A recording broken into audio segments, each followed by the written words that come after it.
Et bonjour à tous et bienvenue dans ce nouvel épisode de Bye Bye Patron, épisode numéro 100. Et oui, on y arrive, 100 épisodes. De l'eau a coulé sous les ponts, les taux ont augmenté, les cash flows ont été encaissés depuis le premier épisode de mon podcast il y a quasiment 2 ans. C'était en mars 2021. J'étais dans un Airbnb bien glauque, bien pourri. J'enregistrais avec des écouteurs d'iPhone gratuitement, même pas des AirPods, vraiment ceux avec le fil. Et parce que c'était les seuls qui se branchaient encore à l'ordinateur. Et voilà, il s'en est passé beaucoup de choses, 100 épisodes, donc vu que les épisodes font à peu près 1 heure, plus de 100 heures d'écoute, des dizaines et des dizaines de rencontres, il s'est passé beaucoup de choses et j'allais pas faire cet épisode numéro 100 tout seul. Donc j'ai décidé de convier des membres anciens et actuels du Club Invest. Vous le savez sûrement, avec Michel, mon associé, on a un club dans lequel on aide et on accompagne des membres à acheter leurs appartements. Donc ça peut être leurs premiers appartements ou alors s'ils en ont déjà quelques-uns, voilà, pour passer un peu à la step suivante. Et voilà, je trouvais que c'était important. Ils nous ont accompagnés depuis plus d'1 an, ces membres. Alors il n'y a pas tous les membres parce que ça fait vraiment, je pense que ça fait à peu près maintenant 8-9 mois qu'on en a environ 10 en continu. Donc parfois il y en a qui partent, qui rentrent. L'idée c'était pas que les membres ils restent des années avec nous. Ça dépendait de leur projet. Si vous souhaitez rester, bien sûr, ils étaient les bienvenus. Mais c'était plutôt pour si vous avez des projets ponctuels, si vous vouliez vous lancer. Et puis parfois, l'endettement, il va pas jusqu'au plafond. Tout le monde n'a pas pour ambition d'avoir des dizaines de lots. C'est juste les membres qu'on a eus, leur point commun, c'était de bien faire les choses, de faire des bons investissements. Et vous allez voir, en écoutant cet épisode, je pense qu'on s'est pas trompé. Ils se sont pas trompés. Le gros du travail, il a été fait de leur part, de leur côté. Mais on a su, je pense, les aiguiller ou au moins être là quand ils avaient besoin de nous. Donc voilà, vous allez écouter les témoignages de 5 membres. L'idée de l'épisode, c'était vraiment qu'est-ce qu'on peut faire en 1 an d'investissement immobilier. Donc il y a eu je pense que on peut dire que ça a été vraiment une réussite pour tout le monde. Il y a eu des personnes qui ont accompli plus ou moins de choses, ou alors qui ont été sur des plus ou moins gros projets. Ça dépendait forcément, chacun est différent. Il y a aussi une part de chance dans l'immobilier. Hein. Trouver des bons biens. Parfois, il y a un bien qui vous tombe dessus, ou parfois, il n'y a rien pendant des mois, et puis après, il y a 1 projet, 2 projets, 3 projets. Mais en tout cas, ils ont su saisir des opportunités. On est très, très fiers d'eux. Michel et moi, on en discutait encore en off. Voilà, ça fait vraiment, vraiment plaisir de voir ces changements en 1 an. Et puis en fait je vais pas faire une introduction beaucoup plus longue parce que je rentre de vacances, que je dois organiser mon anniversaire, j'enregistre, voilà, on est le dimanche 15 janvier, quand vous écouterez l'épisode maintenant, ça y est, j'aurais passé la barre de 35 à 36 ans, et oui, on vieillit, heureusement que le nombre de lots grossit, hein, parce que sinon... voilà, chaque année qui passe, c'est une année de moins à rembourser les emprunts, c'est ça qu'il faut se dire. Donc voilà, je vais pas aller plus loin. J'ai mes 2 appartements en cours, j'ai ma fête d'anniversaire, ma double fête d'anniversaire à organiser. Ça fait beaucoup de choses un peu dans ma vie privée. Je reviendrai vers vous dans les épisodes prochains pour la suite de mes investissements. Je vous souhaite une très bonne écoute. Si vous voulez nous rejoindre, vous le savez, si vous voulez faire des gros billets avec moi, vous allez sur le site www.grosbillets.com. Ou alors vous me contactez sur Instagram, Bye Bye Patron, tous les liens sont dans la description, ou vous pouvez m'envoyer un mail à info@byebyepatron.net, ou vous pouvez nous contacter sur le site www.clubinvest.fr, lien dans la description, ou nous envoyer un mail à info@clubinvest.fr. Donc c'est CLUB, un 1 comme le chiffre, VEST. .fr, voilà. Mais le plus simple, c'est vous m'envoyez un email avec un des liens dans la description, vous me contactez sur Instagram. Et voilà, je pense que j'ai fait le tour des liens. Ou sinon, vous allez sur grosbillets.com. Gros billets, bien sûr, au pluriel, je pense que c'est le plus simple. Pour avoir tous les liens qu'il faut. Mais bon, l'idée c'était vraiment, on sait pas du tout un épisode de faire la pub à quel point on est exceptionnel. Ça, on le sait déjà. Nos membres, on savait déjà qu'ils étaient exceptionnels. C'était plutôt vous donner une vue. Voilà, si vous lancez aujourd'hui dans l'IMO, dans 1 an, quelles sont les possibilités que vous pouvez avoir, quelles sont les possibilités qui existent et puis où est-ce que vous pouvez en être 1 an plus tard. Je vous souhaite une très bonne écoute et on se retrouve de l'autre côté donc avec nos joyeux lurons.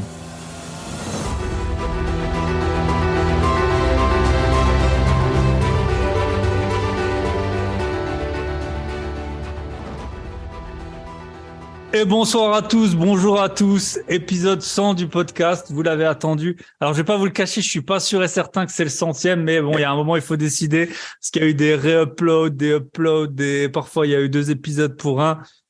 Mais en tout cas, on va considérer que c'est l'épisode 100, et pour cet épisode 100, j'allais pas faire l'épisode tout seul, hein, c'est comme mon anniversaire. Voilà, c'est demain du jour où j'enregistre, le mien. Et donc, j'ai décidé d'inviter un peu les vieux de la vieille du Club Invest. Michel et moi, ça fait depuis à peu près décembre 2021 qu'on avait lancé le concept. D'abord, on a eu un membre, 2 membres, 3 membres. Et puis là, ça fait un petit moment qu'on est à 10, qui était à peu près l'objectif qu'on avait fixé tout le temps. On n'en voulait pas plus parce que c'est beaucoup de, on veut que tout le monde réussisse, c'est que ce soit beaucoup de succès et de travail. Donc voilà. Donc j'ai réuni la fine fleur. Alors je vous cache pas que c'est une sacrée équipe qu'on a ce soir. Et en fait, le but de l'épisode, c'était de voir ce qui était possible de faire en un an d'investissement IMO. La plupart des membres que vous allez entendre, ils avaient pas encore d'appartement, ou alors c'était certains étaient un peu plus avancés, mais voir en un an ce qu'on peut faire. Il y en a qui ont eu plus de réussite que d'autres, plus de péripéties que d'autres. Mais voilà, on essaie toujours d'être transparent à 100%. Et puis on est super fiers, Michel et moi, d'avoir monté ce projet, et puis de tous les membres, de voir que ça a bien avancé pour tout le monde. C'est une vraie fierté. Et puis ça a été vraiment plus d'une année maintenant de joie, de plaisir à échanger avec vous.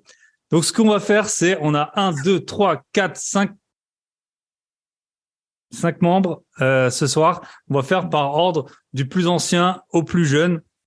Et chacun, ils vont nous raconter un peu leur année, où ils en étaient au départ, où est-ce qu'ils sont arrivés, et puis voilà, les projets pour la suite. Donc, on va commencer avec Régis. Salut Régis, comment ça va? Salut Thibaut, et salut à tous et à tous les auditeurs du podcast. Eh ben, merci d'être là. Est-ce que tu pourrais, donc pour démarrer, te présenter quel âge t'as, dans quelle région t'investis, et puis où t'en étais, avant de rejoindre l'équipe de Joyeux Luron. Ouais, donc effectivement, moi j'ai 48 ans, je suis marié, j'ai 3 enfants, je suis cadre dans la fonction publique, et puis on habite dans la région Rhône-Alpes. Ok, super. Région Rhône-Alpes, alors il y a un peu de tout. Il y a le côté, on connaît la Savoie, on a pas mal de gens qu'on rencontre sur les événements de Savoie et Haute-Savoie qui connaissent des prix de l'immobilier qui sont très élevés. Et puis il y a aussi possibilité de trouver un peu des projets moins chers. Toi, tu t'étais orienté vers quelle stratégie? C'était plutôt trouver des mètres carrés pas chers pour avoir de la renta, ou quelle stratégie tu as voulu adopter? Bah ouais, c'est ça, c'est que en fait moi j'avais déjà ma résidence principale, donc une maison, j'avais un investissement cellier, et puis un T4, donc j'avais déjà au niveau patrimoine, tu vois, ce qu'il fallait. Donc moi c'était plutôt de m'orienter vers des biens plus, tu vois, vers du cash flow, quoi. Un investissement, voilà, pour plutôt avec des mètres carrés pas chers, ouais, effectivement. Ouais. Ouais. Parce que ton cellier, c'était dans une ville assez chère, hein, au mètre carré de souvenirs, hein. C'était ça. Ouais, c'est ça. Bah, c'était bon, pour en parler, c'est à Aix-les-Bains, près du lac. Voilà, donc c'était un bon investissement. Et, voilà, donc là, c'était plutôt de chercher dans une ville moyenne, là, près de chez moi. Des biens dans lequel je pourrais faire soit de la LCD, soit de la coloc. Et tu as fait les deux. Ouais, et j'ai fait les deux finalement. Donc j'ai trouvé un studio en LCD, et puis une coloc, une grande coloc pour le coup de 6 chambres, qui fait 150 mètres carrés. Donc au début il n'y en avait que 4, donc il y a eu pas mal de travaux à faire, voilà.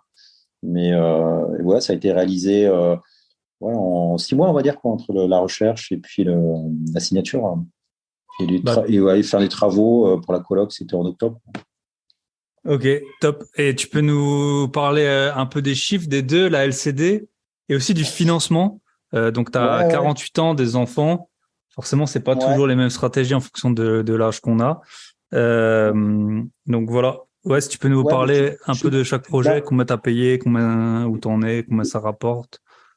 Alors pour les deux, donc j'ai eu un financement équivalent. Je signe à peu près au même moment. On est parti sur du 25 ans avec un an de différé, et j'avais obtenu du 1,35%. Donc, Là, c'était vers l'été ou fin du c'est ça, printemps. en juin, ouais. Ouais. Donc, le studio, je l'ai acheté 52 000. J'ai fait pas mal de travaux dedans pour 12 000. Donc, avec les frais de notaire, ça fait 72 000. Et puis, je suis sur du 1 200 euros brut par mois. Et puis, on obtient un cash flow à peu près de 500 euros quoi, par mois sur ce studio. Bah, c'est propre. Et ensuite, ouais, franchement, c'est le truc dont je suis le plus satisfait parce qu'en fait, je pensais que ça allait être pas mal de charge mentale, tu vois, de le gérer. Mais finalement, là, tu vois, aujourd'hui, j'avais une rentrée, une sortie, voilà. C'est assez simple. Finalement, il faut que tu as mis en place avec la femme de ménage, si elle peut en même temps de changer les draps, les linges, tout ça. Donc, ça fonctionne bien, ça roule bien. J'avais une petite peur quand même parce que j'ai pas sur cet LCD de visiophone pour faire l'ouverture à distance quoi. Ouais, donc j'ai qu'un badge Vigic pour rentrer. Donc j'ai réussi à trouver une combine pour placer une boîte à clé à l'extérieur accrochée. Voilà. Donc ça fonctionne bien, faut bien expliquer. Mais, voilà. Et puis sinon, ouais, la coloc, alors là, beaucoup de travaux. Enfin, je veux dire, c'est beaucoup de charge mentale, je trouve. Donc à la fin, j'ai acheté 160 000, tu vois, pour 150 mètres carrés. J'ai fait 50 000 de travaux avec le sol, la peinture, 2 salles de bain. Et puis évidemment des meubles en plus, quoi. Donc on est à 215 000 plus 15 000 de frais de notaire en gros, quoi. Et voilà, en brut, ça me rapporte 28 000 et hors charge, on est 23 000. Et là, sur un du peu plus de cash 10% de flow, renta. ouais, voilà, c'est ça. Et cash flow, après, faut Pour l'instant, voir tu es en différé, sur en l'année, fait. quoi. Hein. Ouais. Faudrait voir sur l'année comment je vais gérer la période fin mai, début septembre, quoi. Mais je pense que je peux tabler sur un 600 de cash flow en étant un petit peu pessimiste, je crois. Donc 500 sur le premier, 600 sur le deuxième, 300. Voilà. En gros, c'est à peu Mais près 300 000. avec quand même, je trouve, tu vois, pas mal d'argent finalement mobilisé sur la coloc. Et puis là, tu vois, je fais rentrer des colocataires, donc il faut essayer de mettre en place une étiquette entre eux, tu vois, une sorte de règle de bonne conduite pour le ménage. J'ai l'impression d'être un peu le gentil organisateur, tu vois, de la vente, quoi. Donc, Ouais, le papa. c'est sûr que ma femme là, elle dit non, maintenant. Le JO Club Med. Régis, a.k.a. le JO du Club Med. Ouais. Ah ouais, là, tu vois, j'ai fait rentrer quelqu'un avec une personne qui est fumeur. Bon, c'est bien, il y a des terrasses, donc, mais il y a quand même de la fumée qui rentre. Donc, tu vois, aujourd'hui, j'ai un message comme quoi, ouais, il faut que tu lui dises que voilà, il y a des odeurs de cigarettes dans l'appartement. J'ai envie de dire, mais tu peux pas le dire toi-même. Ah non, c'est compliqué. Hein. Les gens, ils sont vite. Mais t'as vu, sur les derniers épisodes, suite aux discussions qu'on a eues, j'ai posé la question des conjoints, parce que c'est vrai que c'était une question qu'on s'était posée à un moment. Comment vous gérez les petits copains, petites copines de vos de vos colocataires, ouais. Ouais, c'est un vrai sujet. Et puis après, ouais, la vaisselle, la propreté, tout le monde a un peu des niveaux différents. Après, ouais, c'est vrai, il y avait, je crois que c'était quelqu'un dans un de tes podcasts qui disait qu'il mettait des lits de 120, de mettre des lits de 140 pour justement éviter ça. Bon, après, c'est vrai que souvent, c'est quand même le fait qu'ils soient un lit 140, c'est quand même quelque chose qui va faire se décider, je pense, un colocataire de venir. Et puis quand on est jeune et qu'on aime, est-ce que c'est vraiment 20 cm qui vont nous arrêter pour inviter notre copine ou conjoint? Je crois pas. On a tous dormi sur les matelas gonflables là, qui se dégonflaient. Un texte là, on connaît. Ouais. Non, c'est clair. Ok, top. Donc voilà. Après, voilà, si c'était à refaire, je pense que j'aurais pas fait la coloc. Je pense que j'aurais fait un deuxième, un troisième studio. D'ailleurs, dans la résidence où j'ai investi, il y a un autre studio qui s'est libéré. et sur lequel j'avais commencé à m'engager et tout. Puis ma femme m'a dit non, elle voyait comment ça se passait dans la coloc. Elle m'a dit, on s'arrête là. Ah ouais, c'est ça. Happy Mais wife, happy surtout, life. le studio, je pense, tu vois, parce qu'il faut aussi penser à la revente, quoi. En gros, il faut qu'on fasse une rotation dans les 7-8 ans en général, quoi. Là, si je me trompe, mais et je pense qu'un studio, c'est quand même plus liquide qu'une coloc que tu as peut-être justement cloisonné et qui va peut-être intéresser que d'autres investisseurs, tu vois. Donc, tu vas limiter aussi les gens intéressés. C'est vrai que moi, c'est un effet. Alors, je sais pas si on peut comparer avec les appartements, mais moi, j'ai longtemps acheté et revendu des voitures. J'ai eu des Alfa Romeo pas chères, donc qui ont mauvaise réputation. Et puis, j'avais à un moment une Porsche que j'avais acheté pas cher, donc je revendais pas trop cher. Et les Alpha, je les ai vendues hyper facilement parce qu'elles étaient pas chères, quoi. Et la Porsche, même si elle était pour ce que c'était, bah moi, j'estimais que c'était une bonne affaire. Les gens, bah tu vois que tu sais, c'est une pyramide en fait, l'argent, et t'as plus de facilité à vendre des apparts à 50 000 qu'à 200, hein, c'est sûr, hein, surtout s'ils ont des usages spécifiques. Après, le problème des studios, surtout, c'est que les plus-values, elles te font pas rêver, quoi. C'est pas, enfin, même si ça prend, tu vois, 10%, 20%, 30%, si t'as payé 50 000, bah, voilà. Ouais, après, je me dis, comme on s'oriente probablement vers une baisse des prix de l'immobilier, donc à cause de l'augmentation des taux, je pense que un studio, tu arrives toujours à avoir un petit peu d'apport pour en acheter, quoi. Donc, je pense que ça restera toujours plus liquide, quoi. Et ça représente, je pense, moins de risques. Voilà.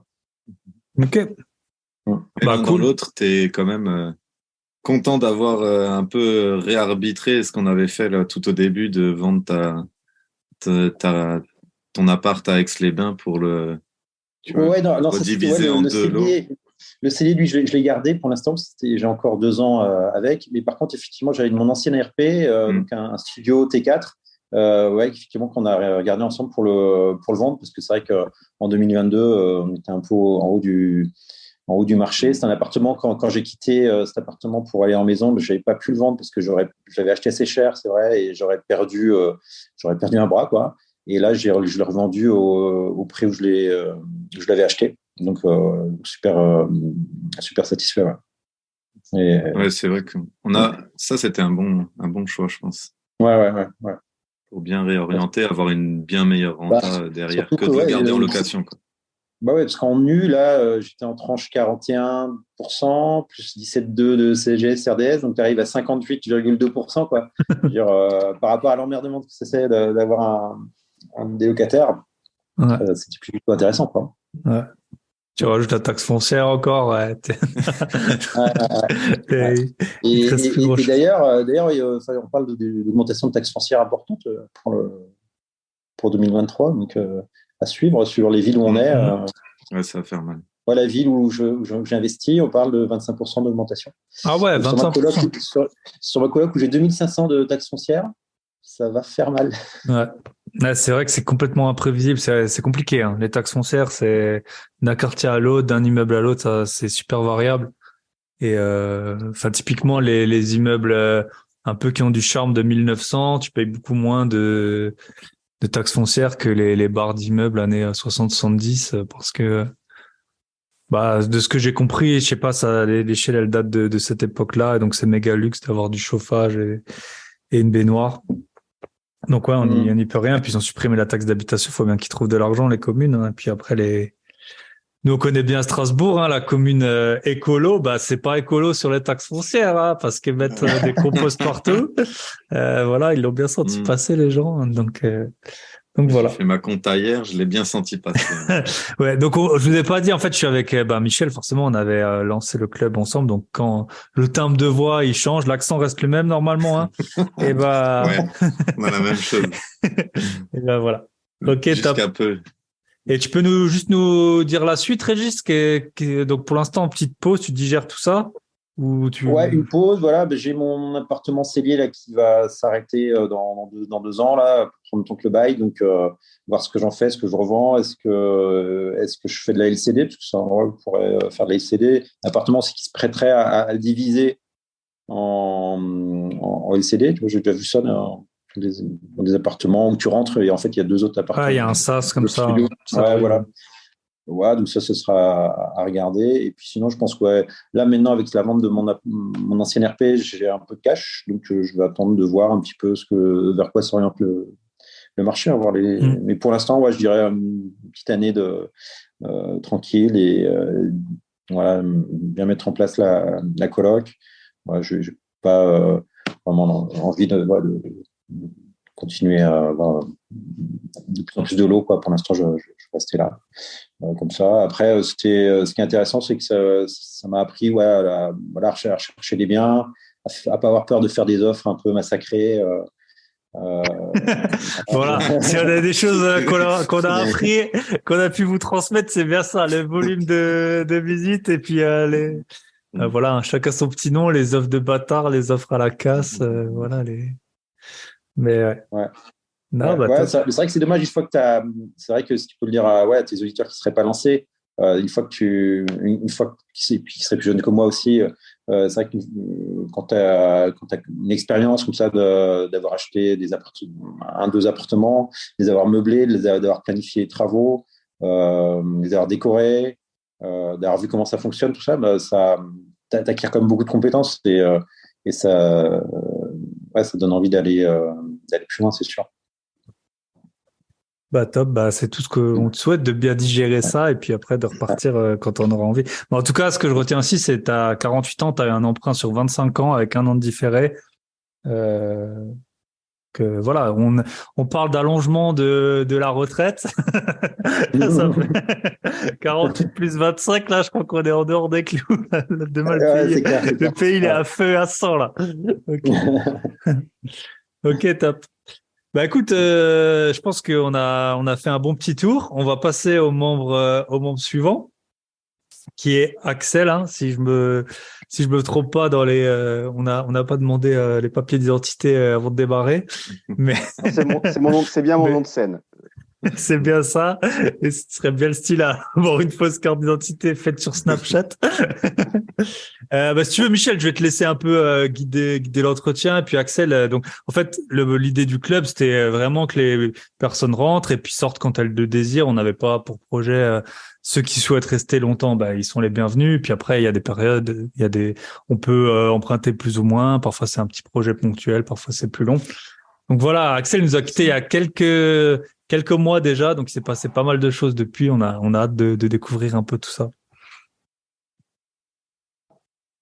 Vas-y, Axel, présente-nous Allez, tout ça. Et mais puis, je on s'en m'appelle verra un peu. Axel, c'est en tout cas mon nom de scène. Et j'ai 35 ans, j'habite dans le sud-ouest, dans une magnifique ville qui s'appelle Bordeaux.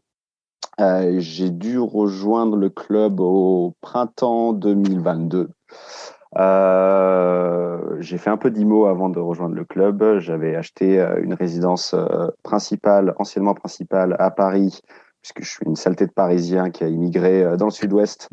À l'époque, je revenais d'expat, je l'ai acheté cash, première grosse erreur, et je l'ai mis en location depuis en LMNP. J'ai fait un peu d'LMNP autour de Bordeaux. J'avais acheté ma résidence principale. À l'époque, au printemps 2022, je cherchais à investir dans un immeuble de rapport, plutôt autour de Bordeaux, dans des villes à moins de 2 heures, puisque mon porte-monnaie n'était pas encore bien rempli. Euh, j'ai pu faire beaucoup de visites. Ça m'a pris énormément de week-ends. J'ai eu beaucoup de toiles d'araignée dans les cheveux. J'ai vu beaucoup d'amiante. J'ai vu beaucoup de mérules. Enfin voilà, tout ce qu'il y a à peu près de red flag sur les diagnostics. J'ai fait beaucoup d'offres massacrées. Et au mois de mai, une est passée. J'ai signé un compromis sur un immeuble de rapport de 200 mètres carrés à Angoulême. Et étant de nature assez prudente et travaillant dans la construction, je me suis dit qu'il était opportun de prendre contact avec les services de l'urbanisme pour voir ce qu'il en était niveau division, puisque c'était un ensemble immobilier qui était à destination de local commercial. Et j'ai eu la chance de rencontrer l'urbanisme et les architectes des bâtiments de France qui m'ont posé un beau veto sur la rénovation de la façade au rez-de-chaussée, empêchant ainsi la création d'un local commercial et d'un accès directement dans les logements. Et j'ai su ça 8 jours avant la fin du délai de rétractation du compromis. Et donc, au 9e jour, j'ai gentiment dit au vendeur d'aller se faire voir et de garder sa daube. Et donc voilà, ça c'était la joie et le plaisir du mois de mai 2022. Et j'ai continué les visites. À peu près tous les week-ends, au grand plaisir de ma concubine qui m'a tué puisque je me réveillais entre 6 et 7 heures du matin pour aller à des villes à 2 heures de Bordeaux. Donc voilà à peu près le topo. Et à ce jour, je n'ai toujours pas investi dans cet fameux immeuble de rapport, mais au travers de mes tribulations, j'ai un peu réorienté mon activité puisque je bascule plutôt en marchand de biens sur Bordeaux. Et à ce titre, en développant un peu mon réseau avec les agents sur Bordeaux, j'ai eu pas mal d'opportunités qui sont tombées, et notamment un ensemble de 2 maisons, voilà, qui fait à peu près 170 mètres carrés, à un prix de 400 000 euros. Donc, pour ceux qui connaissent les prix de Bordelais, ça défie toute concurrence. Et donc, j'ai pu me porter à cœur de cet ensemble immobilier. J'ai essayé de négocier parce qu'on se refait pas. J'ai rapidement compris que c'était une insulte, donc j'ai arrêté très, très rapidement. Et grâce à la vente, notamment de ma résidence principale, parce que j'ai fait un peu tapis, j'ai vendu ma résidence principale avec une belle plus-value. Et ben, j'ai réussi à acheter l'ensemble. Et donc, on a signé le compromis au mois de novembre. Et je signe dans 15 jours la réitération de l'acte. Donc, je suis officiellement propriétaire de cette grosse daubasse dans l'ancien, en plein centre-ville de Bordeaux. Oui, parce qu'il y a pas mal de travaux quand même. Hein. Ouais, ben j'ai sorti un peu les chiffres.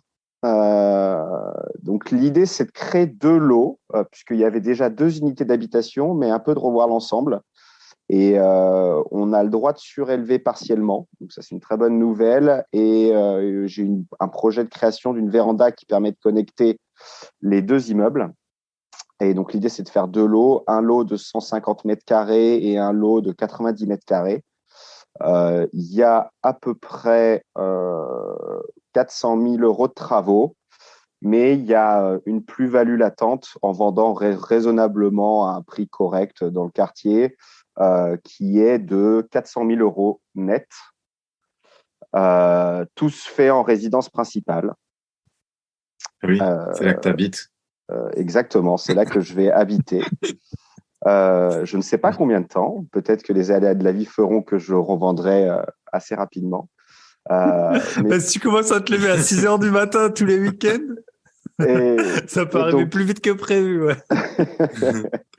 et donc voilà. Et puisque la foudre tombe 2 fois au même endroit, en parallèle de cette visite, j'avais réussi à trouver un appartement.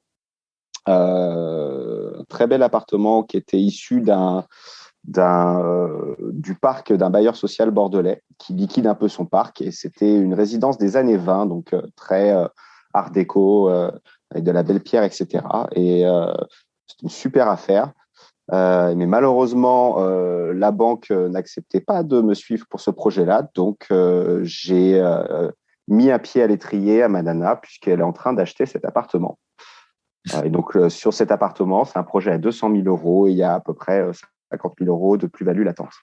Et il y a un bon rendement locatif, puisque le prix au mètre carré est pas cher. Il y a un bon rendement locatif à Bordeaux qui doit tourner autour de 6,5%, ce qui est extraordinaire pour Bordeaux, compte tenu du prix au mètre carré et du plafonnement des loyers. Donc, il y a le plafonnement des loyers à Bordeaux aussi, je savais. Bien sûr, il y a le plafonnement des loyers depuis juillet 2022 et ça fait mal au cul, notamment aux colocs, puisque la loi Elan stipule que le prix d'une chambre, c'est tout simplement le prix total divisé par le nombre de chambres. Donc, c'est-à-dire le prix total plafonné qui diminue au fur et à mesure que vous augmentez la surface, divisé par le nombre de chambres. Donc, je vous déconseille fortement de faire légalement des colocations à Bordeaux. Et l'illégalité, on déconseille, bien entendu, hein, toujours, hein, voilà. Exactement. Et là, dernier sujet qui date de ce week-end, je suis en train de me positionner sur un immeuble à Bordeaux. C'est un immeuble qui est à peu près un peu moins de 3 000 euros du mètre carré. Donc, il y a une rénovation très patrimoniale à faire. Et cette fois-ci, je m'associe et je le fais en professionnel. Donc, on va monter la structure de marchand de biens avec mon associé. Ok, donc ça fait des projets pour presque 2 millions d'euros là en quelques mois. Ouais, c'est ça. Ça fait à peu près 2 millions d'euros qui sont tombés en 4 mois. Ouais. Est-ce que tu as un local commercial dans celui-là? Non, il y a un local commercial, mais il est utilisé comme stockage pour l'épicerie d'à côté. Ok. Je parle de l'immeuble en marchand de biens, et c'est assez intéressant. Mais je pense qu'on va procéder à la revente de la totalité, mais on va maintenir le locataire en place dans le local commercial. Ok. Parce que ça, c'est un truc qui m'est revenu souvent. Toi, tu étais le premier, je pense, où on est allé aussi loin dans l'histoire des locaux commerciaux dans les immeubles. Mais on me pose souvent la question maintenant, surtout les nouveaux membres qui arrivent, ou les personnes où on fait le call gratuit. C'est tout ce qui est locaux commerciaux. Et je sais qu'avec toi, on est passé par tous les types de locaux commerciaux. Entre un moment, tu voulais mettre des machines à laver. C'est passé par des box Amazon et tout, là, de Amazon, réception. Mondial Relais. Vraiment. Ah ouais, c'est vrai que t'as ratissé tous les ouais, parce que là, t'as fait court sur l'histoire de l'immeuble à Angoulême, mais je me souviens, il y avait eu plusieurs offres acceptées, non, et plusieurs projets, en tout cas, ouais. Ouais, tout à fait. Ouais. L'immeuble Angoulême a la particularité d'être dans un linéaire commerçant, dans une rue commerçante, mais il n'était pas concerné par le linéaire. Mais le rez-de-chaussée n'était pas très lumineux, il y avait pas. Donc, je souhaitais quand même garder une partie locale commerciale, ce qui était d'ailleurs imposé par l'urbanisme. Et donc, en effet, j'avais décidé de le réduire à son strict minimum, qui était 50 mètres carrés. Ce qui était imposé par la mairie, et donc j'étudiais beaucoup de possibilités bref, je mangeais à tous les râteliers du cash flow pour essayer de trouver une utilité à ce truc-là, et j'avais pas mal regardé en effet les laveries automatiques avec quelques goodies et notamment de la livraison Amazon, en tout cas un box Amazon. Donc oui, il y a eu pas mal de business plans sur cet immeuble-là. Beaucoup d'énergie pour, in fine, sortir. Mais bon, il faut savoir se couper le doigt avant de se couper le bras. C'est sûr. Ça, il y en avait un autre, je me rappelle aussi, et je pense que ça serait une partie intéressante, où c'était une vieille grange qui était accolée et tu avais eu pour idée de le diviser. Mais, encore une fois, tu t'étais bien renseigné, au niveau de l'urbanisme, il fallait créer des places de parking. Et souvent, c'est le cas. Et là, on le retrouve. Peut-être tu pourrais raconter ça parce que souvent, les gens, ils voient un immeuble, ils se disent « Ah, génial, je vais créer un Lola », et puis ils pensent pas aux places de parking et ça pose problème. Ça serait peut-être intéressant si tu... Ouais, tout à fait. Alors, en effet, vis-à-vis des places de stationnement, aujourd'hui, j'ai un peu une double stratégie, plutôt de marchand de biens sur Bordeaux et plutôt en extérieur, toujours de l'investissement locatif, mais sur des critères beaucoup plus sélectifs qu'avant. C'est-à-dire, je me déplace plus comme un fou furieux tous les samedis et tous les dimanches, enfin bref, quand j'ai du temps.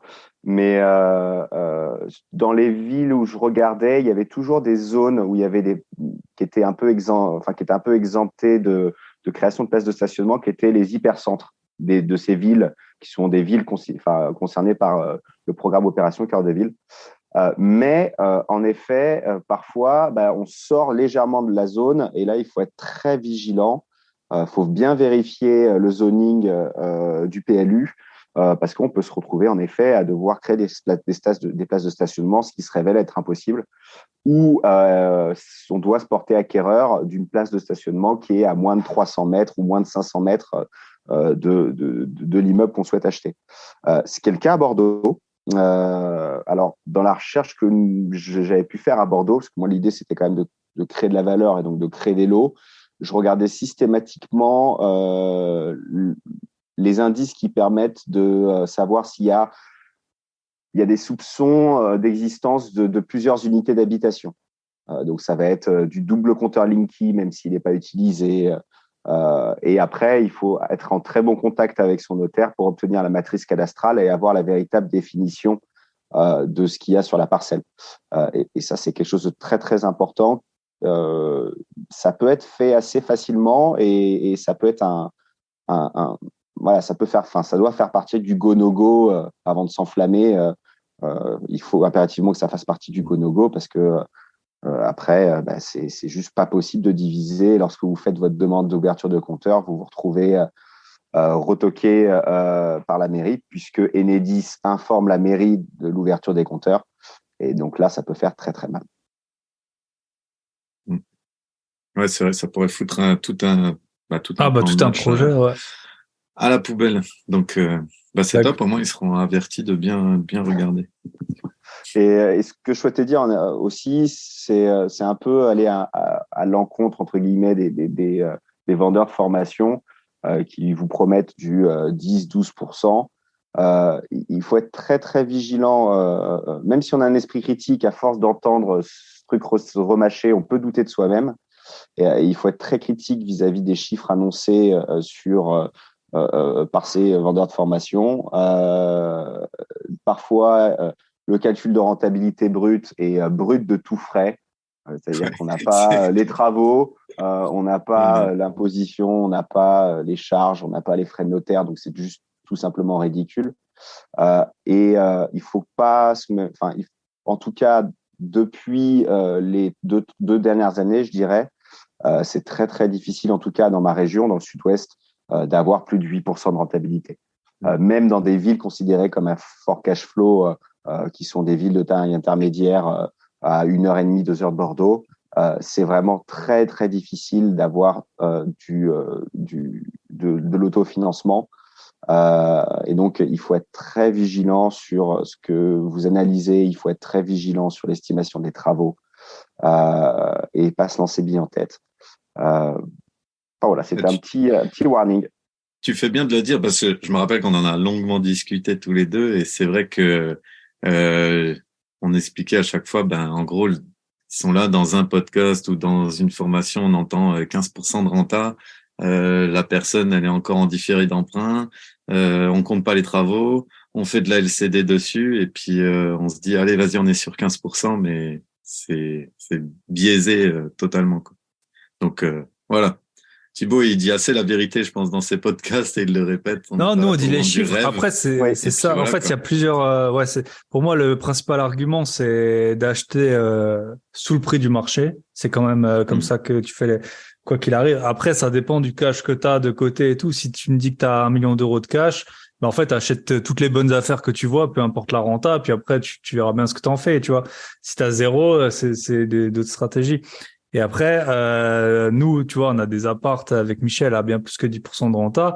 On les a achetés il y a longtemps aussi, tu vois. Depuis dans les villes moyennes, l'immobilier, il a fait quasiment x2. Hein. Donc, quand t'avais 10-12 il y a 4-5 ans, maintenant, si t'as 7-8, tu vois, tu prends. Hein. Là, je suis en train de finaliser un appart. Je vais avoir... parce qu'en plus, j'ai 2 places de parking. Je les loue à part. Je vais avoir peut-être entre 7,5 et 8%. Et puis, je suis très content. Parce que, voilà, c'est ce que j'ai trouvé à ce moment-là. Et dis-toi qu'on a un appart dans le même immeuble qu'on a payé 20-25% de moins il y a 2 ans. Mais bon, voilà, à force de visiter, tu te fais une idée des prix du marché. Et puis c'est comme ça. Achetez moins cher que le prix du marché. Si vous voulez des cours pour faire des bonnes ODB, Axel, je pense que là, il a masterisé le cours, quoi. Oui, en effet, ce que j'ai pas dit, c'est que j'ai énormément visité, quasiment. Tu peux donner peut-être une estimation de combien de biens tu as visité depuis que tu es rentré, c'était quoi, au printemps, tu as dit, donc c'est là où tu t'es lancé un peu perdu dans... Donc ça fait 8 mois, je pense que franchement pas loin, 80. Ouais, voilà, 80 biens, dont beaucoup d'immeubles, quoi, hein, parce que 80 beaucoup biens, d'immeubles, ouais. Et là, en fait, je me suis imposé un peu une routine d'avoir au minimum 2 visites par semaine. Ok. Et en fait, les visites, c'est essentiel pour se créer un réseau avec des agents. qu'on peut derrière entretenir, avoir sa petite shortlist d'agents IMO dans les villes, puisque derrière, ils deviennent notre relais quand on a un peu la flemme de se déplacer. Et voilà, la priorité, en tout cas, je dirais que c'est vraiment de créer son réseau d'agents, de créer son réseau de partenaires divers et variés.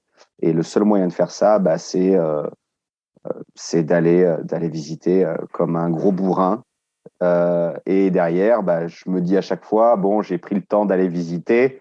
C'est pas pour enfiler des perles, quoi. Donc autant lâcher autant lâcher la bombe, petite offre de Narvalo et puis voilà. Et l'offre, elle est motivée par le fait que l'objectif est d'être à l'autofinancement dans ces villes-là, donc d'être autour de 8% de rentabilité brute en incluant tous les frais qui sont liés à un vrai calcul de rentabilité brute. Et donc, pas après estimation des travaux et par déduction, on arrive à un prix qui est celui qu'on est prêt à offrir. Et parfois, les agents les présentent, parfois, les agents pleurent et ne présentent pas l'offre parce qu'ils ne veulent pas passer pour des guignols, mais voilà. Oui, faut pas se déplacer pour rien, quoi. Donc, faut faire des offres. Il y a même pour certains biens qui m'intéressaient, j'avais 2 offres qui étaient préparées en amont et je remettais l'offre en main propre lors de la visite. Et selon le mood de l'agence, selon les échanges, selon ce que j'avais vu, je donnais une offre plus ou moins agressive. Voilà, exactement.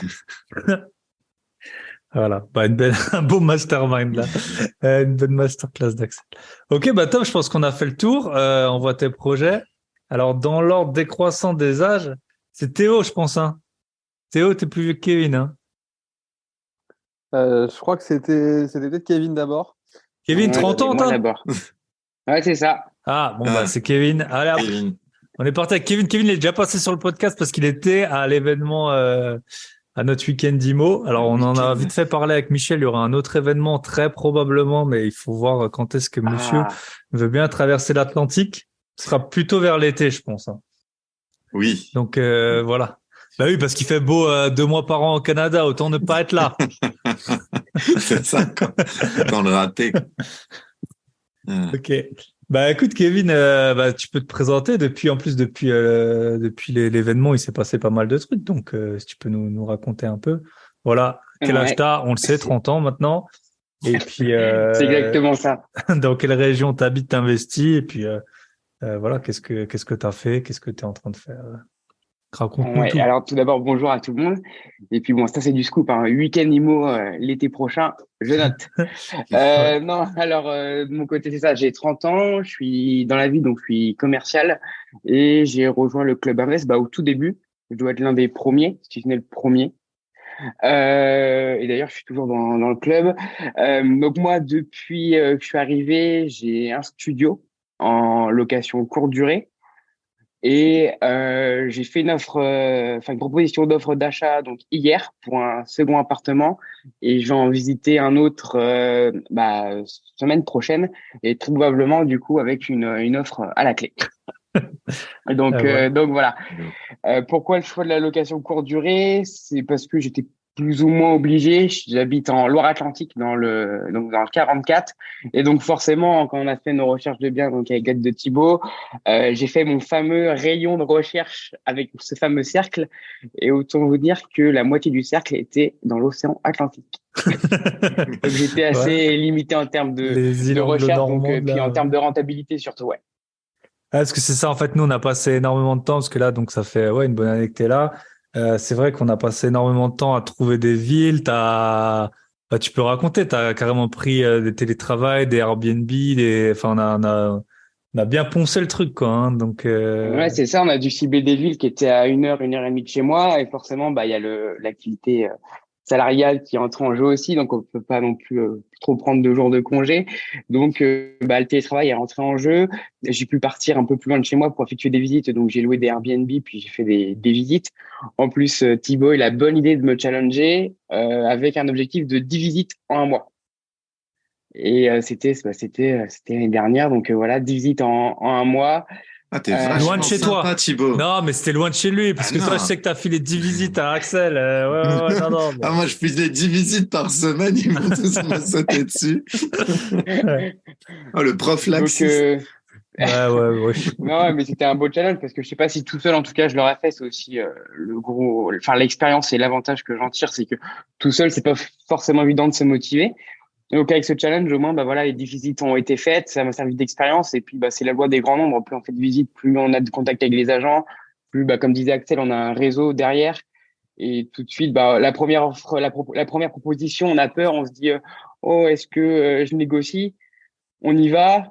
Bon, d'accord, on a les premiers retours. Et puis derrière, en fait, une fois sur deux, on négocie comme des cochons, quoi. Hein. Et on envoie des ODB à l'appel. Voilà. Et puis parfois ça passe. Bah, tu peux nous raconter ton studio, un peu, bah, de quoi tu t'es occupé, et puis, bah, où t'en es maintenant, combien il rapporte, voilà. Ouais. À quel Alors, point t'as délégué, tout ça. Peut-être, ouais, alors c'est un combien de temps studio ça que te j'ai prend, trouvé c'est donc ça? en off-market. Il n'était pas du tout mis sur les sites internet des agents, enfin des agences immobilières. Donc c'est un bien off-market. Il était dans un bon état. Moi, je suis arrivé, j'ai juste fait des travaux de rafraîchissement, donc c'est-à-dire peinture. Peinture. On a changé le radiateur de la salle de bain pour mettre un sèche-serviette. On a mis une porte de douche et pour enlever le fameux rideau très fashion. Mhm. Donc voilà, vraiment du Cuisine, rafraîchissement euh, léger. Ouais, et ajout d'une cuisine. mhm. Ajout d'une cuisine. Et puis derrière, bah, il fallait le meubler. Donc, je suis pas le pro du montage de meubles. J'allais perdre du temps, j'allais m'énerver. Enfin, j'apportais rien. Donc, ce que j'ai fait, c'est que j'ai fait appel à une société d'ameublement qui est Evie Immobilier. Et d'ailleurs, j'ai également délégué le montage des meubles qui était proposé avec. Donc, jusqu'au bout, j'ai délégué. Ensuite, pour continuer l'automatisation, donc j'ai mis en place un tempo gâche pour automatiser les entrées et sorties. Et Ça, c'est puis quand il y a les une gens ils sonnent, fameuse, ça s'ouvre. C'est comme ça que ça fonctionne. ça s'ouvre automatiquement, c'est ça, ouais. Et puis derrière, bah, j'ai une boîte à clés connectée et donc à chaque voyageur, je change le code pour éviter, voilà, enfin, en question de sécurité. À chaque Mhm. voyageur, je change de code et puis je leur transmets par message. Ok. Donc, je délègue totalement. J'ai une prestataire de ménage qui s'occupe de la préparation de l'appartement, donc que ce soit le ménage, la partie blanchisserie, la partie consommable. Voilà, j'ai mis en place un panier de bienvenue, donc il faut que ce panier soit prêt à l'arrivée des voyageurs. Donc voilà, je l'ai délégué cette partie-là. Très concrètement, si ça me prend 15 minutes par jour, c'est bien le grand maximum.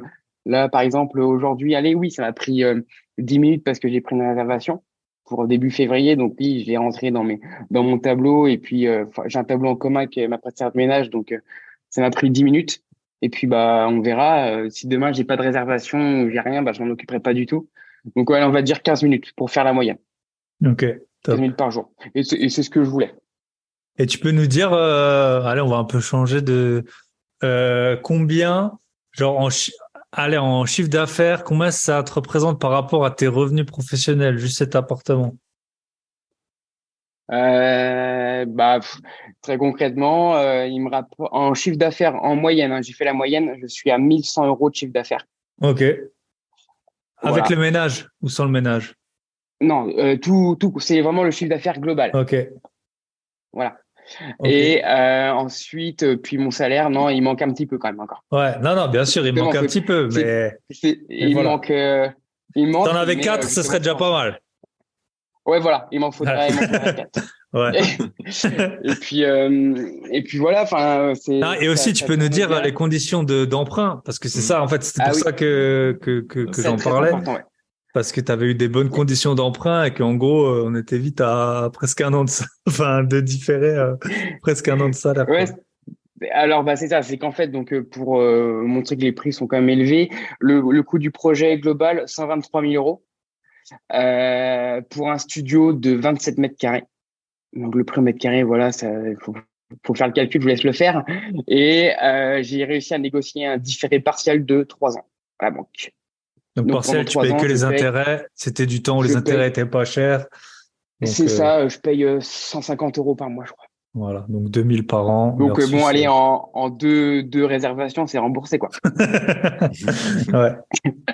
Ouais, 2 nuits par mois, t'as payé le truc. Bon, après, voilà, tu capitalises pas pendant ce temps, mais on voit bien tout ce qui se passe. Non, bah Non, c'est mais top. voilà, moi, c'est de l'argent, enfin, l'argent que je gagne, je le laisse de côté. J'y touche pas du tout. Ça me sert d'apport pour le second projet qui, j'espère, va Mm. arriver très, très vite. Et puis derrière, bah, c'est la boule de neige qui se met en route. Et puis, Mm. j'espère, enfin, c'est dans mes objectifs 2023, c'est de signer pour 2 appartements en plus. Donc, finir 2023 à 3 appartements. Ok. Donc, l'objectif est écrit, il est en tête. Et puis, bah, il faut y aller, quoi. Ouais, bah top. Donc, bah, lors du week-end IMO, justement, il y avait des intervenants qui parlaient du vision board. Donc, je l'ai mis en place et donc, c'est Mhm. marqué dessus l'objectif Voilà, sur le du vision nombre board. d'appartements et de cash flow mensuel à la fin de l'année. Ok. L'objectif. Ah Donc, bah trop voilà. bien. Donc, Bah écoute, ça a il y a été. eu ouais, vraiment une étape importante lors de l'année. C'était bah, le week-end où ça m'a vraiment servi de déclic. C'était au mois de mai et début août, je signais chez le notaire, quoi. Mm. Donc, il y a eu un vrai déclic. Donc, non, non, c'est cool. Et puis, on va continuer comme ça. Et on va continuer à Bah faire trop bien. grossir cette boule de neige énorme. Eh ben On te voilà. le souhaite. Bravo. Bravo Kevin. Ok, on enchaîne avec aussi un bon petit expert en offre à la Oh non, casse. DB. En la période de Théo, en la personne de Théo, bah ça fait plaisir parce que Théo, il nous a, voilà, il a vu qu'il a eu trop d'offres qui sont passées, il a dû Trop se d'offres de mettre un peu bâtards en passés. pause. Il a dû un peu, voilà, se retaper. Euh, Bah vas-y, hein, Théo, t'es aussi de l'Ouest, hein. Voilà, Ouais, on tout est à fait. Bah, partout, du hein. coup, bah, déjà, bonjour, bonjour à tous. Moi, du coup, j'ai 27 ans. Comme Axel, je viens du Sud-Ouest. Euh, du coup, j'avais rejoint le Club Invest il y a un peu plus d'1 an. Quand j'ai rejoint au 28 décembre, je crois.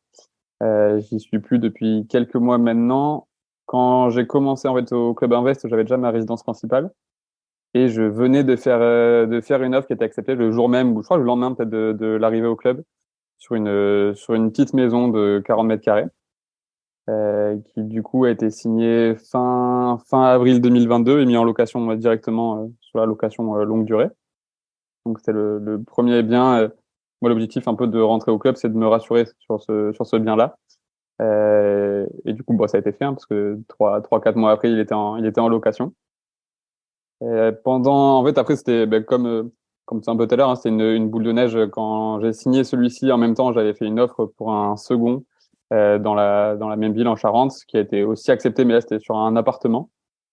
Donc celui-là, je l'ai signé début. L'offre a été validée en avril, je l'ai signé en septembre, et il est en location courte durée, du coup. Je voulais tester un petit peu. Pour voir la différence avec de la longue durée, c'est d'autres marchés. Et il tourne depuis pas trop mal, donc ça a fait plaisir. Et tout le long de l'année, j'ai continué à visiter un petit peu et à lâcher donc nos fameuses ODB euh, qui faisaient rougir un peu les Oh, on agents est IMO. ému, hein. Michel et moi, on est ému, là, de nous entendre. Ah, franchement, quel plaisir c'était de se faire appeler par les agents IMO en panique. Je comprends pas, il manque un zéro. Et c'est exactement ça. Ouais, mais monsieur Brett, vous pouvez pas être sérieux, c'est pas possible. Et si, du coup, on a tenté un peu et c'est passé du coup sur un troisième bien qui était un appartement dans une copropriété dans lequel j'avais déjà fait une dizaine de visites, je pense. C'était des Pinel qui finissaient tous en même temps, donc c'était tous en vente. C'était tous en vente entre 90 et 100 000 euros. Donc à chaque fois, maintenant, je visitais même plus. Genre, dès que l'offre sortait sur le bon coin, j'appelais l'agent et je disais, bon, écoutez, je vais pas venir, je le connais. J'ai laissé des petites ODB qui faisaient plaisir. Et puis, il y en a une qui est passée, sur un bien qui était à 95 ou 96 000, elle est passée à 74 500. Oh, ah bah, parce que c'est des biens qui sont quand même récents, quoi, qui ont 10-15 ans. Ouais, ouais, bien acheté il y a 9 ans, ça, 140 000 euros, je crois. Bravo. Bravo. Bah, ça Ouais, fait la moitié, bravo. Le beau Bravo. Pinel, un peu gêné chez le notaire quand ils ont sorti les prix de base. C'est ce Et qui du coup, s'appelle se faire pinéliser. Et du coup, donc celui-là, il est passé. Je l'ai signé il y a une dizaine de jours. J'ai fait les visites hier matin et il va être loué mercredi midi si tout va bien, si la personne est bien. Mais logiquement, c'est bon pour mercredi midi. Donc, En meublé, du coup, normal. ouais, en Classique. meublé. Donc du coup, les trois sont en meublé, deux en location longue durée et un sur de la courte durée. Et bah, tu peux nous faire, pour l'instant, ceux qui tournent, tu peux nous faire un petit retour? Courte durée, moyenne durée, enfin non, courte durée, longue durée. Ouais, T'as bien eu sûr. quand même une petite péripétie non, sur la longue Oui, durée, bah, non? histoire d'apprendre un peu, quoi. Ouais. Du coup, c'est sur le premier, sur la petite maison. Du coup, donc lui, il tourne. Je suis en anticipation dessus, donc pour l'instant, j'ai 120 euros de prêt pour un loyer à 560 euros, donc un peu Ouais, de t'es en cash différé, flow. t'as aussi un bon différé, hein. Ouais, j'ai un bon petit différé dessus, mais je pense que je vais voir combien de temps je le ferai durer, mais en gros, quand le prêt tombera, ce sera à 350 euros, donc il y a pas de charge de copro et une taxe foncière très faible, donc je vais avoir 150, 170 euros de cash flow dessus. Donc effectivement, quelques petites aventures avec la locataire. On apprend au fur et à mesure, hein. Il faut être solide sur les garanties visales.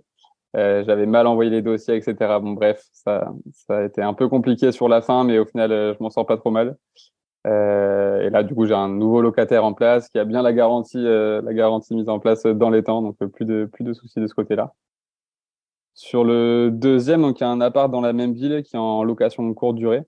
Du coup, donc signé en septembre. Moi, je suis parti un mois en vacances et donc je m'en suis occupé en novembre. Il a commencé à être loué en courte durée fin novembre, début décembre. Donc sur début décembre, ça s'est un peu mis en place. Je crois que j'ai loué pour 600 euros de chiffre d'affaires. Et là, sur janvier, j'ai été full du 1er au 31. Donc sur le mois de janvier, je vais avoir un chiffre d'affaires dessus de 2300 euros. Et j'ai un différé aussi dessus. Pour l'instant, je paye 150 euros de crédit dessus. Et tu prends 2300 euros au mois de janvier? En chiffre d'affaires, ouais, donc avec les frais de ménage, etc. Ouais, ouais. Donc, plutôt sympa. Donc, peut-être pas bosser en janvier, quoi. Je peux pointer au bureau. Ouais, finalement, Je reste à la maison. peut-être prendre un petit mois de vacances, Ok. quoi. Et l'appart, il coûtait combien? Tu peux nous... Ouais, 90 000, 5 000 euros de frais d'agence. Il était loué meublé, enfin, il était, pardon, vendu meublé, donc même ils ont essayé les couverts, absolument tout. J'ai acheté un canapé en tout. J'ai mis en location directe. Donc, aujourd'hui, je suis avec une conciergerie parce que moi, ça faisait beaucoup d'un coup. L'idée, c'est en 2023 peut-être de le reprendre moi en direct. Ouais. Ouais, puis t'habites pas dans la ville, c'est plus compliqué aussi, hein. C'est différent de Kevin, par exemple. Même Ouais, si au final, tu peux tout déléguer, l'entrée-sortie, voilà. ouais, je pense que je le tenterai dans les mois à venir. L'idée, c'était au moins pour la mise en place, de voir un peu comment ça se passait, etc. Puis, vu le Hmm. mois de janvier, bon, ça a l'air de se mettre Ouais. pas trop mal en place, quoi. Ok. Et du coup, ouais, donc le troisième, lui, donc c'est celui avec l'offre de bâtard à 74 et quelques.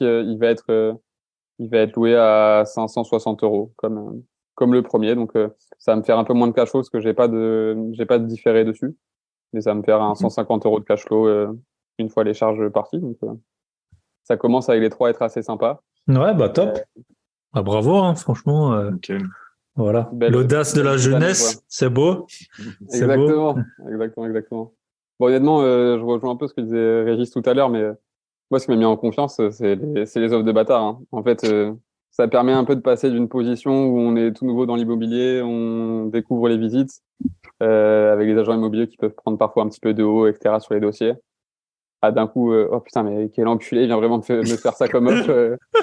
En fait, il rigole pas du tout et ça change totalement le truc. Donc ça, j'encourage les gens qui commencent à pas hésiter, en fait. Quand vous avez un bien qui vous plaît pas forcément, sur lequel vous n'êtes pas persuadé, bah, faites une offre de bâtard et vous verrez bien comment ça se passera. Dans tous les cas, vous apprendrez, quoi.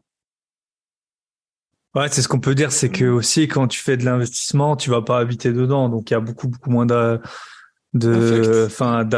c'est un truc tout bête. Moi, j'ai très peu d'appartements qui ont des parkings, alors que, enfin, de stationnement, parce que c'était les biens les moins chers souvent et les plus rentables, alors que beaucoup de personnes, bah, pour habiter, ils veulent avoir un stationnement s'ils ont une voiture, et voilà, qui sont pas en mode bobo avec comment ça s'appelle là, le truc scandinave là, tu sais, avec la caisse devant là, quand tu vis une vraie vie, voilà, que t'as besoin d'une voiture, et bah t'es bien content de pouvoir te garer. Mais c'est vrai que pour les locations, typiquement, moi j'habiterais pas dans un appartement où c'est difficile de se garer.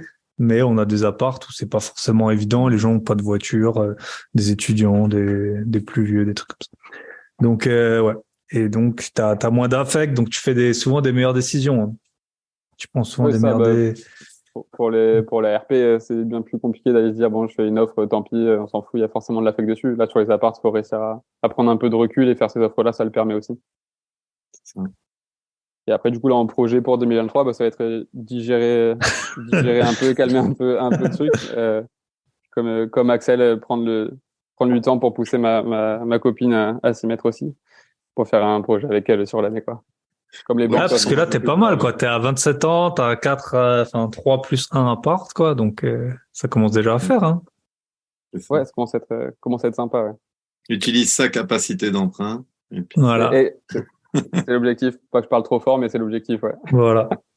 Tu fais tout pour qu'elle ait une promotion, comme ça, vous pourrez plus vous endetter, et puis, Je pousse. ok. Non, bah, top.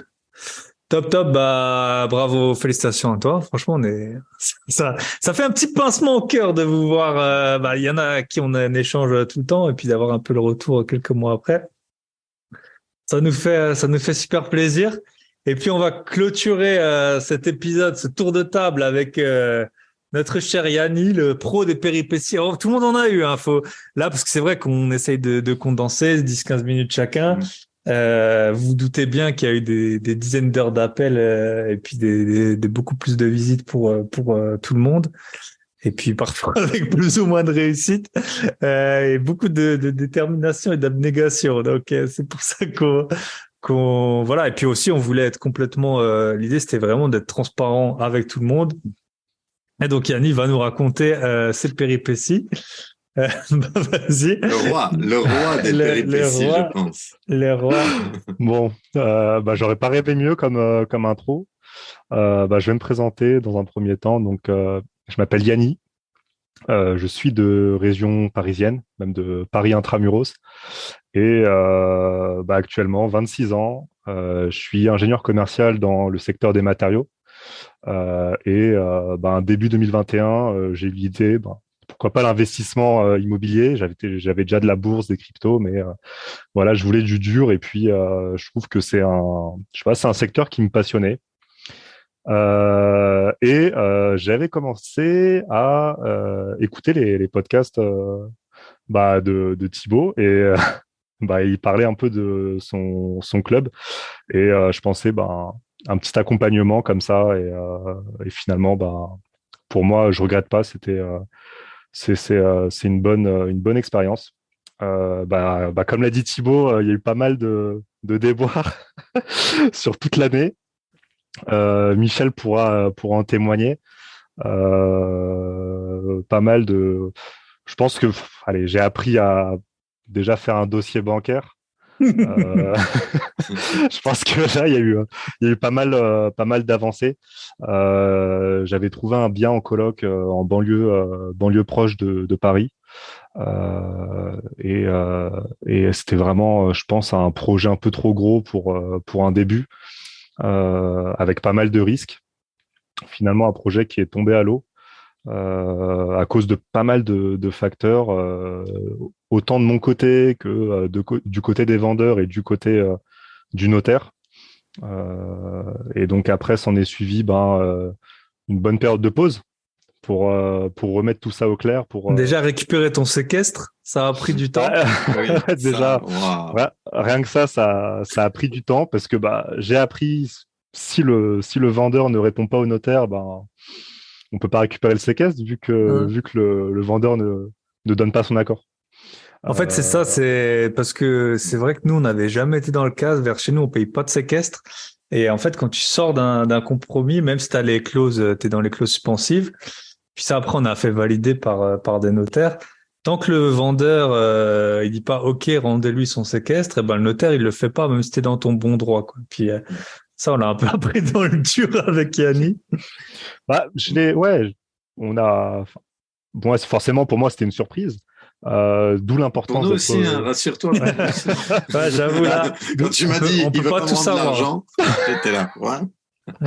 D'où l'importance d'être représenté par un notaire aussi et à ce moment-là bah déjà il fait le taf et derrière c'est un peu comme un avocat, il nous représente et de toute façon j'avais un peu cherché sur internet et je dirais que toutes les sources étaient unanimes sur le fait qu'il est rare que le séquestre ne soit pas rendu, même après décision de justice. Donc, bon, on n'en est pas arrivé là. Un beau jour, j'ai reçu un email comme quoi on allait me rendre mon séquestre par virement. Et après cette période de pause, je suis reparti pareil sur une coloc proche banlieue parisienne. C'était autant de risques, autant de galères. Sur le papier, ça avait l'air beau, mais une fois qu'on regardait les documents, c'était valait mieux pas y aller. Donc encore une fois, une vente annulée. Et aujourd'hui, je peux revenir faire fièrement avec un projet. Je n'étais même pas au courant. Non, on a gardé ça pour aujourd'hui. Alors, je ne vais pas dire tous les éléments, mais bien sûr, on pourra en reparler après. Mais là, ça sera dans une ville d'Île-de-France. À mon sens, une très bonne ville et un studio proche gare. Une rénovation complète à faire, donc quelque chose que je pourrais mettre entre guillemets, dans un goût plutôt simple et passe-partout pour faire un meublé ou pourquoi pas une LCD. Mais dans tous les cas, même en meublé, ça fera 500 à 550 euros de loyer. Donc, vérifier avec des fausses annonces sur le Bon Coin. Oh là là, ouais. Tout de suite les gros mots. Ouais, ça, quand on reçoit 10 messages en 24 heures et que les profils sont plutôt bons, soit des cadres, soit des personnes qui sont fonctionnaires, parce que c'est juste à côté d'un bâtiment des impôts, c'est plutôt rassurant. Et je pense, là, j'ai déjà reçu les premières simulations de prêt avec 2 banques. Et on serait sur 360 euros par mois sur 25 ans. Donc voilà, bon, bien sûr, avec les taux actuels qui grimpent tous les trimestres, mais bon, c'est la conjoncture actuelle. Donc voilà, un projet plus simple dans une ville plus sûre, et surtout très proche de la gare. Donc voilà. Top.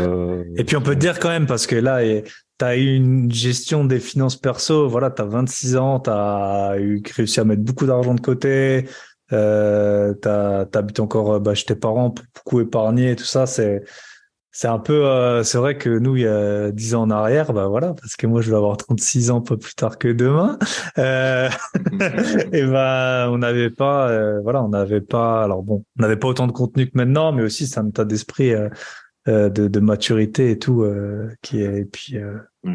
puis voilà, tu t'es pas laissé abattre. Je suis très content parce que je me rappelle les deux sessions. Donc une fois, j'étais en train de mettre de l'essence aux États-Unis. Michel, il m'envoie putain, le notaire rend pas le séquestre à Yanni et tout. Alors j'étais déjà en train de retourner tout le monde, dire tous les notaires que je connais, vas-y, est-ce que c'est quoi cette histoire et tout. Et puis là, on s'est appelé. Il savait que j'étais de nouveau en vacances. Yanni m'a dit ouais, je sais pas pourquoi est-ce que je passerai sur le podcast et tout. Je dis l'idée c'est que tout le monde témoigne. Et puis là, maintenant là, je suis rentré pour fêter mon anniv. Faut quand même être de temps en temps en famille. Et puis je suis super ravi que t'aies trouvé un projet. On voit bien qu'il y en a qui ça allait plus ou moins vite. L'immobilier, c'est plutôt des investissements qui sont lents, enfin en tout cas de moyen terme. Mais si on fait le décompte, là, en un an, il y a eu quand même une bonne quinzaine de projets. Et puis, il y a encore d'autres membres, voilà, qui sont un peu plus récents que l'idée, c'était vraiment qu'est-ce qu'on peut faire en à peu près un an d'investissement. C'est ça. Ou d'autres qui n'ont pas pu venir, comme Paul, qui, lui, carrément, il a poussé un peu comme Axel, il est allé une coche au-dessus. Après ses investissements qu'il a fait avec nous, il ouvre une clinique médicale. Et c'est un projet à 1,5 million. Lui, il a dit, j'y vais là, c'est bon. Je sais, je fonce. Ah voilà. On a dit ok, on n'était pas prêts. Ouais. Et voilà. Ouais, c'est ça. En fait, c'est vraiment chouette. Mais en tout cas, pour Yanni, c'est bien. Et puis là où vraiment ça va être le challenge, c'était de trouver un bien qui soit à un prix, comme tu dis, vraiment acceptable et intéressant, mais aussi sur les travaux qu'il va faire, parce qu'il y a vraiment tout à refaire. Et là, ça va permettre aussi de dégager, de négocier là sur ce point-là. Et souvent, on pense qu'au prix d'achat, mais aussi les prix des travaux qu'on va mettre dedans, ça rentre dedans. Donc, faut pas les oublier. Bien sûr. Et là, si tu arrives à payer la moitié que le premier devis que tu as eu pour avoir des travaux corrects, là aussi, ça va te permettre d'augmenter la renta. C'est sûr, les devis, alors entre le premier à 17 000 euros et le deuxième à 8 000 euros, il y a un gros delta. Pourtant, c'est les mêmes lignes entre les deux. Voilà. Mais on verra. En tout cas, l'objectif à la banque, ce sera d'obtenir celui de 17 000 euros et je pense que c'est bien parti. Oh Donc, après, là, j'ai été cash avec la banquière, c'est que voilà, je veux obtenir 17 000 euros. C'est pas dit que je les utilise tous et l'objectif, c'est pas d'utiliser les 17 000 euros. Donc après, tout est renégociable par la suite, mais en tout cas, oui, avec toute la poisse de l'année 2022. Je pense que ça a été super formateur et aujourd'hui, devant un agent IMO, devant un proprio ou quoi que ce soit, je me laisse pas démonter et j'ai les réponses du tac au tac parce que je suis forcément, je commence à être blindé de réponses et de répondants, donc forcément, ça va beaucoup plus vite. Pareil, c'est comme sur ce que je vais signer la semaine prochaine, l'agent IMO voulait pas que je prenne, voulait pas essayer de m'orienter, de ne pas prendre un notaire, de faire tout sur le même notaire. Gravissime erreur. Faut absolument avoir un notaire, quoi. C'est pour moi, c'est la maintenant base. T'as appris, ouais. C'est clair. Et quand au téléphone, je lui dis fermement, non, c'est non négociable. J'aurai mon notaire. Et de toute manière, j'ai déjà contacté. Il est déjà sur le coup, donc voilà. Mais en tout cas, non, je regrette pas. Et voilà. Et ça fait du bien d'avoir quelqu'un à qui je peux envoyer un message dès que j'ai une interrogation ou quoi que ce soit, une question à la con. Et voilà. C'est à peu près tout. Et la morale de l'histoire, c'est dans tous les cas, ces galères, je les aurais eues, que ça soit en 2022 ou 2023. Donc, faut se lancer au plus vite et se vautrer au plus vite. Voilà. Et puis en limitant la casse, parce qu'au final, t'as quand même bien limité la casse, quoi. Ça a été beaucoup de temps, beaucoup d'énergie, mais tu n'as pas laissé d'argent ou t'es pas allé sur des mauvais projets. Totalement. Je pense que c'est ça. Exactement. Voilà. Top. Je pense qu'on a fait un bon petit tour. J'avoue, je suis un peu. En ce moment, je suis ému là pendant les podcasts. Je sais pas pourquoi. Voilà, c'est quand on vieillit, je crois. Je sais quand on vieillit. En tout cas, félicitations à tous pour vos projets. Comme ça, je pense que tout le monde a eu. On a eu aussi des couples dans le club. On a eu que une femme toute seule. On l'a toujours d'ailleurs dans le club. Et c'est vrai que on parle souvent d'avatar. Enfin, quelqu'un m'a demandé, les membres de ton club, c'est qui? Enfin, c'est quoi le personnage type? Est-ce qu'ils ont ton âge? Et en fait, non, j'en ai eu. On en a eu plusieurs qui avaient moins de 30 ans, plusieurs qui ont eu plus de 40 ans. Et comme quoi, peu importe l'âge, on peut faire des offres, visiter beaucoup, et puis avoir des financements dans des super bonnes conditions. Maintenant, les taux augmentent, on fait autrement. Hein. On se débrouille. Michel, je sais pas est-ce que quelqu'un veut rajouter un petit point? Vous pouvez lever lever la main. Et puis sinon, Michel, je peux te laisser conclure si tu veux.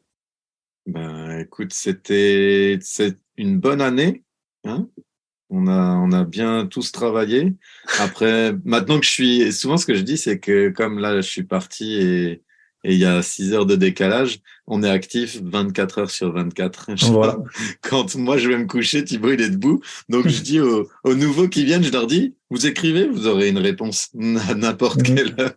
Voilà. Parce qu'on est tout le temps là. Mais en tout cas, c'est vraiment le fun. Ça, nous aussi, ça nous motive et puis ça nous permet de chercher de l'info qu'on n'avait pas. On en apprend tout le temps et je regrette vraiment pas qu'on ait ouvert ce club parce que on adorait parler d'immobilier tout le temps. Et là, au moins, c'est des personnes qui sont motivées, qui ont envie d'avancer. Et c'est mieux que de faire ça à nos amis qui nous demandaient plein de conseils et qui sortaient jamais de chez eux pour faire une visite. Donc, non, c'est top. Et vous avez tous été des super membres et vous nous avez bien redonné ce qu'on vous a donné, je pense, en expérience et tout. Et merci à vous pour le coup. Merci à vous. C'est sympa. Tant que vous continuez à faire pleurer les agents IMO, c'est ce qui nous fait plaisir. La vie, c'est une balance. Quand il y en a un qui pleure, il y en a un qui rigole en général. Ouais. Non, c'est vraiment tout le temps le fun. Voilà. Top, je coupe l'enregistrement. Et puis, vous pouvez rester en ligne si vous le souhaitez. Et pour les auditeurs, je vous souhaite une très bonne semaine. Si vous voulez nous rejoindre, il n'y a pas beaucoup de place. Il n'y a pas beaucoup de place, mais vous allez sur mon site grosbillet.com, vous écrivez à Michel. Il vous répondra. Il a le temps. Il est dans le froid. Il sort pas de chez lui. Il fait nuit. 15 heures par jour. Donc voilà. Ils s'occupent pas de nos locataires parce que j'ai encore eu un message hier avant de monter dans l'avion qu'on a un problème avec une locataire, avec son chien, tout ça. Faut que j'y aille ce week-end. Et je dois aussi récupérer un gros loyer de garage en cash. Donc ça non plus, hein. Ah ouais. Voilà. Ouais. J'ai eu l'alerte, tu vois, je m'en occupe pas. On avait l'alerte. Là, j'achète, j'ai pas le temps, là. Voilà. Donc, il y a toujours des choses à faire. Voilà. Je vous souhaite une très bonne semaine et, merci d'avoir écouté ces 100 épisodes. Si c'est pas déjà fait, je vous invite à le faire. 100 épisodes. Le premier, il n'y avait pas de micro. C'était avec des écouteurs d'iPhone. Et puis, dans un Airbnb tout pourri parce que j'avais pas de logement à ce moment-là, pour rien vous cacher. J'avais Michel et moi, il s'est avéré à un moment où on signait tous les 2 mois chez le notaire, où on n'avait pas de logement, ni lui ni moi. Et voilà, c'est là où je me suis lancé.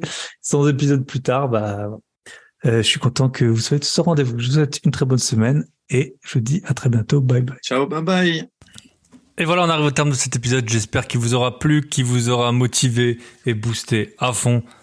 Comme toujours, pensez à liker, commenter, partager. Un petit commentaire sur Apple Podcast, ça me fait vraiment plaisir. J'ai plus d'une centaine de notes en 100 épisodes, heureusement. Ou alors sur Spotify, vous cliquez, ça prend une demi-seconde et vous mettez 5 étoiles. Si vous êtes sur YouTube, un petit commentaire, je les lis tous et j'essaye d'y répondre dès que je vois la notif. Donc voilà, vous pouvez liker, commenter, partager. Et puis si vous écoutez le podcast en vous baladant, en faisant votre sport, en étant sur le chantier, vous prenez un petit print screen, vous partagez l'endroit où vous êtes en écoutant le podcast, vous me taguez en story sur Instagram et je vous repartagerai.